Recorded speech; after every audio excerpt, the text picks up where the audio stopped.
माझी एक मैत्रीण जी नाराज झाली कारण की मी आधीच्या रीलमध्ये मित्र असं मेन्शन केलं. तर आता ही रील तिच्यासाठी, आणि तुमची पण अशी मैत्रीण असेल तर तिला नक्की पाठवा. तर मी ती बोलून दाखवते. मी ती कविता तिच्यासाठी मागच्या वर्षी केली होती. तर तुमची पण तशी मैत्रीण असेल तर तुम्ही तिलाही पाठवा. एक गुंतागुंतीचं नातं तिचं आणि माझं. सुरुवात थोडी गोड, पण जमत नव्हतं थोडं म्हणून सोड. एकमेकींशी पटायचं तर नाही, पण दुसरं कोणी तिच्याबद्दल अपशब्द बोललं तर मला जमायचं देखील नाही. असं फक्त माझंच नाही तर तिचं देखील होतं. नंतर झाल्या वाटा वेगळ्या, अंतर गेलं बघ वाढत. पण अंतर वाढलं तशी मॅच्युरिटी देखील वाढली. मला वाटलं माझीच, पण तिची देखील वाढली. कॉल केला तर जवळीक आधीपेक्षा आता जास्त नक्कीच वाढली.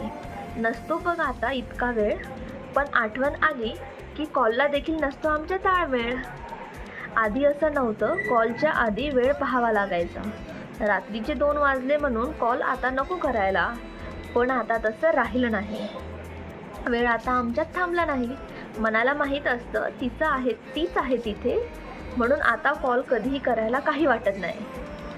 तर तुम्ही पण पाठवा तुमच्या अशा मैत्रिणींना.